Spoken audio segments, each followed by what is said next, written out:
Thanks again for making the Locked On Ole Miss podcast your first listen every day. We're free and available wherever you get your podcast, including YouTube. We're part of the Locked On Podcast Network, your team every single day. Hello, I'm Stephen Willis from the Locked On Ole Miss podcast, and I'm joined just like I am every week by Pratt Rogers, and we're going to be talking 2024 recruiting. We're going to move on to 2025 recruiting, and we'll figure out if Pratt stayed up until 5 in the morning watching a baseball game. How you doing, Pratt? Steven, great. Oh man, I'm not as young as I used to, so we can get there last. But 5 in the morning, I'm up at 5 in the morning. I'm not getting in at 5 in the morning these days. Yeah, it was one of those situations where there's like the game's first pitch is at 11:30, and I was like, nope, I'm not watching that. I'll look at the box score. Yeah. The season starts next week for me, not this week. Yeah, I caught bits and pieces on Twitter, and I woke up and I saw on Twitter somebody, I can't remember who it was. It may have been Chase Parham. Somebody tweeted at like 3 in the morning and said, game just ended, something like 3:45. And I was up at 5 and it said like 2 hours ago or something like that, the tweet. And I was like, oh my gosh, that is so late. So anyway, no, I did not stay up that late watching the game. Baseball season opens for me Wednesday night. I don't blame you. I don't blame you. I'm the same way. Look, I think going to Hawaii would be a super cool experience for all these guys. I think that's the big pro of it. The time zone thing would be terrible, probably. Yeah, especially going west. Yeah, just not ideal. So anyway, I hope they had a blast. I wish we could have scraped out a few more wins, but anyway. They got 2 before their legs completely left them. Yeah.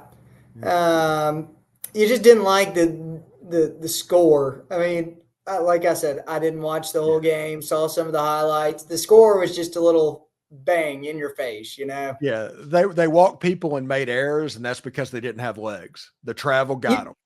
You and I talked about it. We were totally fine if, you drop 1 or 2 of these games, but the fact that you get kind of blasted like that it just doesn't look good, doesn't feel good, doesn't give you the warm and fuzzies first series of the season. Since Ole Miss won the national championship, is literally the last team to make the tournament, the pass-fail line for Ole Miss baseball will be simply, did you make a regional? Not did you host, not all of this other stuff. Did you make it into the tournament? Because we have already found out that you can win the whole thing if you make it into the tournament. Look, it's like March Madness. Look, everybody says, all you got to do is get in the big dance and, you've got a fighting chance. And like you said, Ole Miss proved that 2 years ago. So anyway, no, totally agree. Anyway, we'll move on. We're about 2 weeks away from the dead period ending in the spring recruiting cycle and everything heating back up. This is the time of year where you should be paying attention to visits and seeing where these prospects are going, because if they're not even visiting in the spring, they're not going to visit you in the fall, which means you're not going to get the kid. And for instance, Caleb Cunningham, he is visiting Ole Miss this spring. Yeah, I think that's a good feeling. Look, Cunningham's been very pro Mississippi State. I feel like, look, that could just be my personal opinion, but State's all in on this kid. They're all in. I totally agree. And I think he's really reciprocating. I think he's making State feel like a priority too. It's a two-way street for a recruit. If the school makes you feel like a priority, they got to feel some love back or they quit recruiting you. It's just the name of the game. And look, Caleb Cunningham he's posting on Twitter and stuff how Jeff Levy's all over him, going to his basketball games. I saw one clip where he stole the ball and dunked he does some freakish stuff. It was just total freak move. Yeah. Anyway, and Levy and all those guys were there for that game. And just anyway, long story short, I think that it's good that he's coming on campus. That gives us a fighting chance. I think we have more than a fighting chance, but I think that this is State's class in one guy. And I hate saying that because that's not 100% true, but that's what they're going to hang their hat on. Well, whenever you're a school that has obvious NIL problems, which they do, I'm not making that up, you need to pull it away and figure out a way to get that one guy. And this would be a PR win when Ole Miss has gotten the number one player in the state the last 2 years. They need that win. Now, the flip side of that is Ole Miss would love to have Caleb Cunningham because he's a freak. He's an absolute freak. But he's not the most important person in this class for Ole Miss. I think that is Akylin Deer. He received his Under Armour All-American invite at the Under Armour All-American Next Combine in Atlanta. I guess he's going to be down there. I'm going to be excited. I will be there as well. So you'll have an interview with him from me. But I think he is the most important player in Ole Miss's class. So I think we touched on that a little bit. I don't disagree with you. I think running back is, a quasi devalued position. We've talked about that too. But you brought up it's a PR thing. Yeah, it's the PR You thing. brought up a good point. Outside the running back metric in itself, this is a big deal. I may say that Andrew Maddox, I feel like, would probably be my favorite in the class. We've got a good D-line. But I want to get to the point where we're establishing routinely that Ole Miss can be a defensive team. I think with Kiffin, we'll always get vogue offensive players. I think that'll always be there. But really getting some big name defensive guys, I think, and we showed that last year. So I may differentiate with you a little bit on Kalen Deer, but I totally get where you're coming from on it. Yeah, and him, let's see, you have also Kevin Otis from Hattiesburg. Brian Smith, the Locked On recruiting analyst, really loves him as a player. And Mario Nash from Kemper County. Yeah, he was the MVP of the offensive line at the Combine in Atlanta. He is going, I think, visiting Ole Miss as well. Ole Miss made the cut on him as well. So as we talk about all of this different stuff, pay attention to the visits. Now is the point where people watching this video follow the visits. If they don't visit, they're not coming. Sports Illustrated put out an article about Mario Nash, just saying how well he performed, recently. So, I mean, he's getting some PR, definitely. His name's getting out there. I think that was done by Brian Smith, who is the Locked On recruiting analyst. It may have been the same article. Yeah, sorry. Okay. But yeah, he works for SI as well, for all I can Gotcha. Okay. Yeah. It's going to be really interesting to see. This is the class of 2025. We're rolling. We're going to back it up a little bit since the dead period is about to end and talk about the class of 2024 and the players that we're interested in. Before we do that, I do want to talk about Jacoby Hobson. I think he is a massive, important piece, and I think he's going to end up at Ole Miss. Yeah, I do too. Look, I think this has been coming for some time. Probably the last year and a half, I think Ole Miss has been trending that way. I mean, that's a long time for a recruit. But, he was with Camarion Franklin on all these visits we've touched on. He's buddies with guys on the team already. His brother's about to be enrolled, or he is enrolled. How does that work? Yeah. It's whenever he graduates. I guess he has to graduate from Northwest just for eligibility's sake. Yeah. So I don't know if that happened in December or if that is going to happen this spring, but he'll be. Well, I'll put an asterisk by it and say he's going to be a Reb. So anyway, yeah, Jacoby should be in the boat soon, I hope. Yeah, I was playing around on the message boards and I saw that Deion Smith essentially made the hours to graduate Holmes, which means for eligibility's sake, he probably needs a class or two more, but him graduating from Holmes means he's going to be fine. He's going to be in school. That's great. I didn't see that. That's fantastic. Yeah. I am antsy about that one. I'm just ready for that guy to get here. Yeah, it's the reason I brought it up, because I realize how Deion Smith is with for you. I don't know about Marquise Willis. Other than him having a excellent last name, I have no idea where he is. But Patrick Willis, Stephen Willis. We're all Ole Miss. Yeah, I'm sure y'all are all related, stud athletes. Yeah, I got it. Kind of like, what was the South Panola family, the Strong family, I think? There's just the Sanford kids. I think it was the Sanford family. They were just pumping kids out, just a lineage of. Jamarca, Tord. Yeah, something else. They also had the Strongs as well, but. Yeah. Yeah.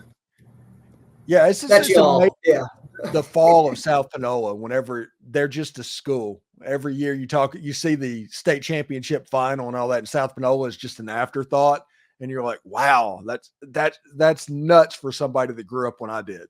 I went to a bunch of probably 3 or 4 years in a row the championship game because it was in Jackson growing up during the I I guess it was the championship or maybe the semifinal, whatever it was that was in Jackson every year. I would go to that like 3 or 4 years in a row. South Panola was always doing their thing, and it Yeah, I was saw it the was a one with cool run, man.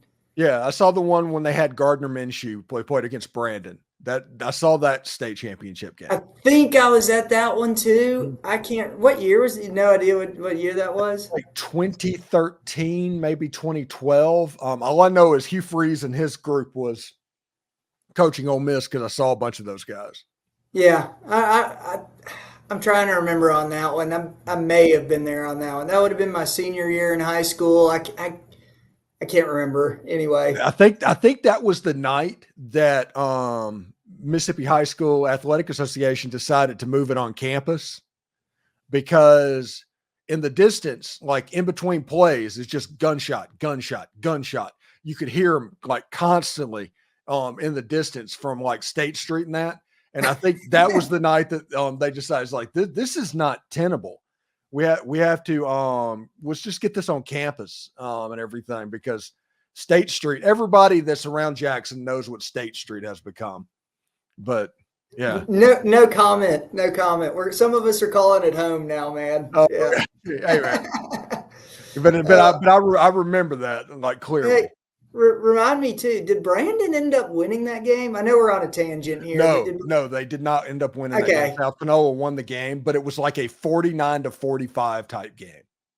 I remember. I think I was at that one. I know I was at the one where South Panola lost the streak of like 100 in a row or whatever.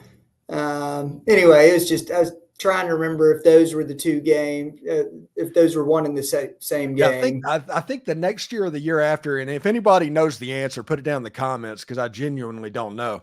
Let me know when the streak ended, how it ended in South Panola, and if you remember the score of that Brandon game, because if I remember correctly, it was pretty high scoring. That sounds right, man. It's been a long time. My memory's not as good as yours for sure, but yeah, anyway. Well, anyway, Mississippi State, Ole Miss tomorrow night. You're in Jackson. We always have this conversation whenever any type of the Egg Bowl type things happen. Mississippi State's going to be completely up. They do not want to get swept by Ole Miss, and that's what's on the table for Mississippi State still at this point because Ole Miss won in Starkville in football. They won at home in basketball. If Ole Miss wins this game, that means Ole Miss is a 3-game baseball series away from potentially sweeping Mississippi State this year. Yeah, I am trying to rally a group to go to the game and drive back in the same night. It would be a long day, but I'm kind of considering it. It's in Starkville. It's like 90 miles from Jackson, though, right? It's yeah, just up Lakeland Drive. Yeah, it's so I think the game. Unfortunately, the game starts at like 8 p.m. So I'm sure it doesn't end until 11. Then get back pretty late, but so anyway, I think the Rebs can pull it out. I hadn't seen a line on it or a spread or anything. Have you?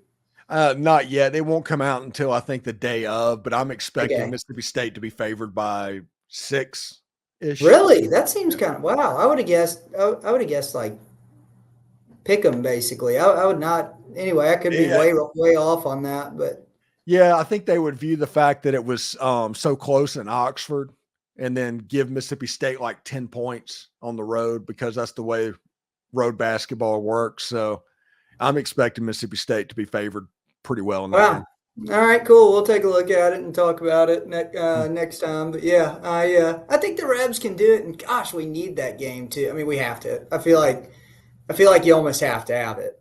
No, that's not true, Pratt. Ole Miss needs to go 4-2 in their last 6 games. So, and look, 3 of them are away, right? And 3 are home. Yeah, one of them is against Missouri, which is a game you should win. The other one's against Georgia, which is going to be more difficult, but it's your second easiest road game.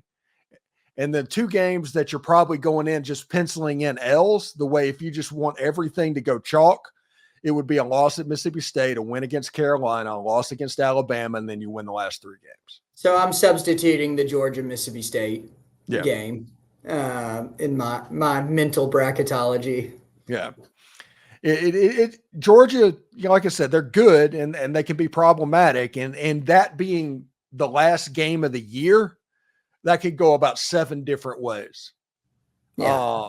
But we'll see. I just think Mississippi State's going to be completely up for this game. It's hard to win those games in Starkville.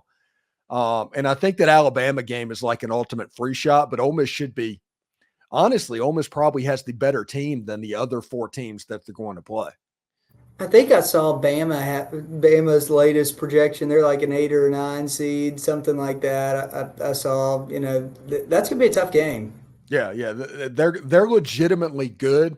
That needs to be an Auburn-like atmosphere in the pavilion. This is a game where the crowd needs to get going. And for that to happen, Ole Miss needs to, if Ole Miss could get the next 2 games, of course, if Ole Miss could get the next 2 games, they basically punch their ticket to the NCAA tournament. But if they can get those 2, that place is going to be bananas for Alabama. Oh, electric. Cannot wait. Yeah. And look, I'm proud of Beard. Look, even if nothing comes of this season after our last regular season game, and it is what it is. What a great season. And so much optimism. And that's what's cool. Like, there was zero optimism the last, I don't even know how many games with Kermit Davis. Probably the whole last season. Probably since the Oklahoma game in the NCAA tournament where we got absolutely drilled. That was the last time there was optimism. After that, it was just fell off a cliff. Yeah, totally agree. Well, anyway, thanks again for making the Locked On Ole Miss podcast your first listen every day. We're free and available wherever you get your podcast, including YouTube. We're part of the Locked On Podcast Network, your team, every single day. Pratt Rogers in for his weekly segment on Ole Miss sports, just like he always is. Pratt, thank you very much for stopping by, buddy. Thanks, man. See ya.